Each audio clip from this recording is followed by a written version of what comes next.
What's going on, guys? I've been kind of looking through my archives of pieces of content that I've written over the last several years, and I'm trying to, look at some of the most popular ones, but also the ones that I think are going to be best kind of reimagined for this new video project on YouTube that I've been focusing on for the last several months. And one of these articles that I kind of found important to kind of bring back up was one that was kind of the most impactful books that I've ever read in my career, The Lean Startup by Eric Ries. Some of you guys maybe have read this book. I would guess that a majority of you have not, because it's kind of focused more on technology sector. But I wrote an article several years ago that said there was a lot of things that could be applied from the book to the consumer packaged goods industry, and a lot of the concepts were just not universally used, and they could be used in a way that could effectively create a competitive advantage for you. What I kind of found out, and where most of my frustrations were when I first kind of started consulting was, and even before that when I was working on the brand side, was that you heard too often, this isn't the way we do things, or these are common practices. And to me that was always frustrating, because I kind of always bucked to that. I thought, hey, there's a better way of doing this. Why are we not looking at this? Why are we not trying to figure out new and innovative ways to think about our business from all perspectives? Because that's what's gonna create us, ultimate competitive advantage in the market. Because this perpetuation of like common practices, or this is the way we do things here in this industry, all that does is create clone after clone of products and brands that are in an industry, and it doesn't create any differentiation, and it ultimately doesn't create any real competitive advantage in the market. What I always kind of bring into my consulting with clients is a lot of these concepts that were brought up in the Lean Startup. And the Lean Startup is essentially it's kind of like a scientific approach to product development. It helps you understand and measure certain variables in the market based around feedback, and kind of getting your ideation into the market as quickly as possible. And then kind of as that product is in the market, it's your ability to kind of measure and learn and take it and get it to the best product possible by what the market standards are. But what I've kind of seen over the last 6 years and thousands of products that have gotten developed with clients is that the vast majority of these brand owners and teams at these companies think about product development the wrong way. They kind of approach things with an idea internally of what they believe needs to be out in the market. They end up like obsessing over detail after detail, and things take months and years. And then they get to the point where they launch the product, and the product kind of falls on its face. And they never took an approach that allowed the consumer to kind of be involved in that product development cycle. I think when most companies produce a product, they think it's perfect. They put this perfect product out there, and it falls on its face because they didn't get any feedback from the consumers that were out there.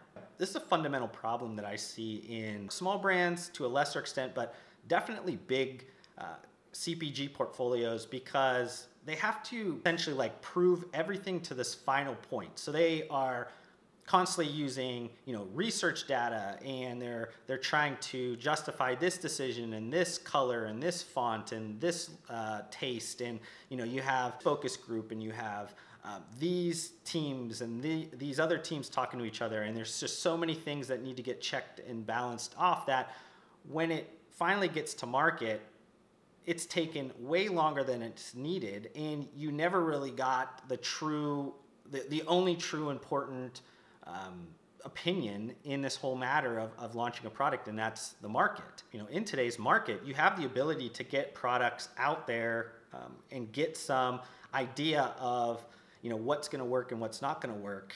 You have the direct-to-consumer sites. You have Amazons. You have these things where you're able to launch products before you completely take them out to your scaled-up distribution channel, your retail channels, where you need to have a pretty buttoned up product to make sure that you have a SKU that's going to be on the shelves for a while, so you don't have to constantly pay for slotting fees or anything like that. I get that point, but there's other aspects now in the market that you can launch a product to the market in an earlier phase what they consider like an MVP or a minimum viable product. And I'll talk a ton about that later in this video. These kind of large CPG brands, or just, bigger brands or retail focused brands in any of these functional CPG categories, they end up lacking the agility to do this because they want to consistently kind of push everything to scale.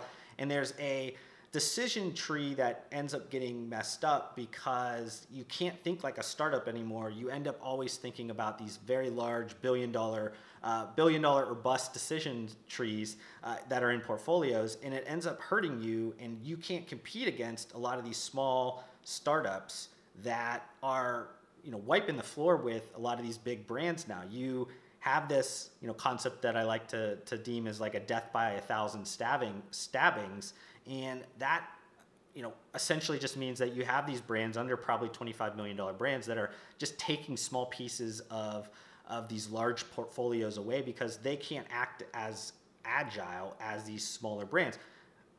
And what I say they can't, they just don't. They have the ability to, they just choose to not think that way because of just all the scale that they've created in their business. The point in all this is that like innovative companies today develop a culture where they're willing to include the consumer into the decision. They have to assume that the smartest people usually are outside of the room, and if they include those people into this product development cycle, you end up getting to a point where you have the best chance of getting like a possibility of having this best product on market.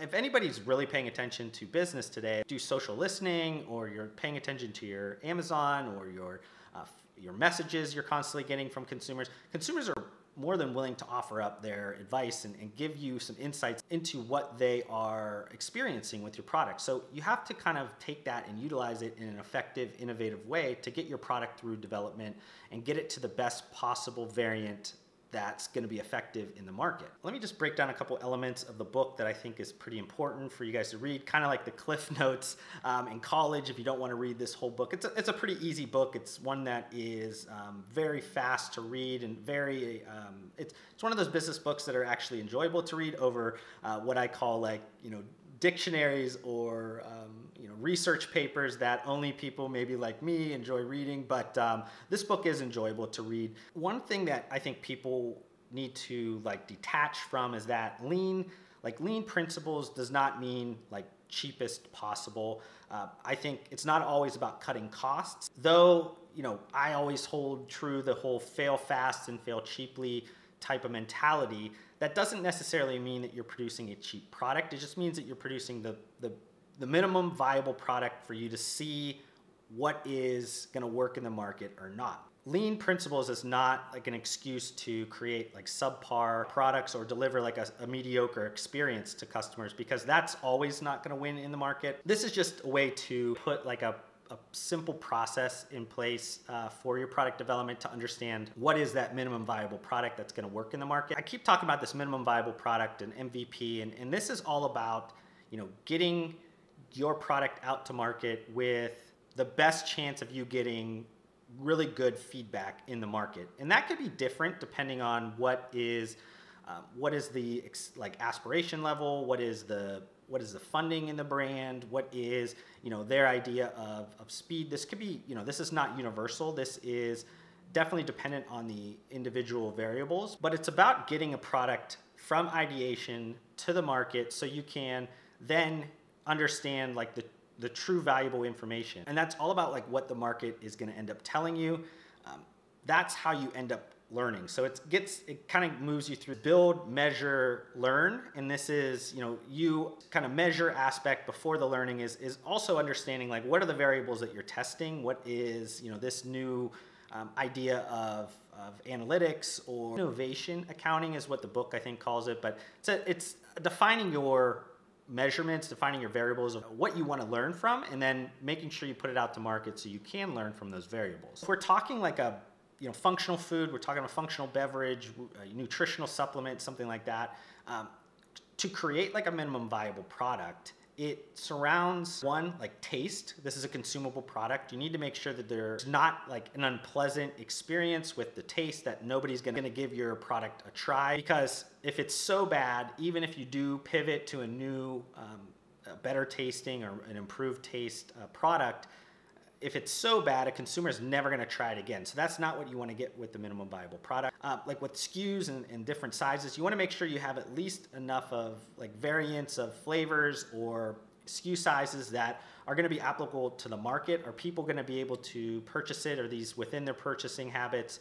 Is this something that is just going to be easy for them to consume and you can learn from? Now, with like packaging and all that, I mean, I'm as creative as it gets and I want to make sure packaging is great, but I think it's a matter of, are you getting out a packaging style that has the elements that kind of convey your story and everything, but not to the point where you're losing out on, you know, profitability and everything, because it comes down to, is this going to create a better chance of getting a purchase out of it or not? And if the answer is, you know, you're not really sure, it's probably not a fundamental point to launch your minimum viable product. So it's all about coming out with a packaging that's good enough to satisfy somebody picking it off the shelf or somebody clicking on it through like a digital shelf. With economics wise, like, is your pricing right to the point where somebody's going to purchase it? Trying to price it effectively, but not at a point where you understand that you're not going to get all back your costs in this first minimum viable product phase.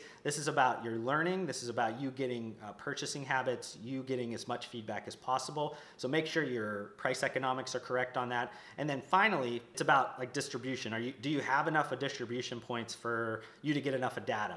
You know, are you utilizing, you know, digital channel or retail channels in a way that's going to give you the ability to get enough of feedback, so you know if you have an actual minimum viable product? Do you have enough of data to prove that there is either a market need or that there's an effective pivot in the market for you to actually go after?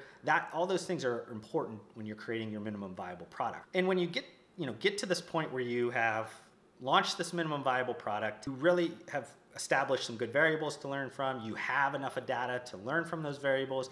You know, you've gotten to this point where you've made a decision, you know, either I'm going to go double down on this minimum viable product, I'm going to improve on it, this is what the market needs, or hey, I learned about maybe a pivot that I need to make in the market. This kind of process helps you with that pivot strategy, because you've got a lot of data based around your variables that you've set. Now, after you've kind of gotten all of this information, you can decide, you know, where these pivots need to be or where these improvements need to be.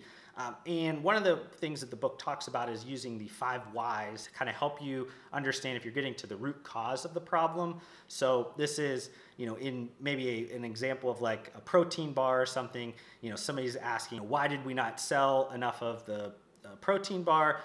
The answer could be the taste was bad.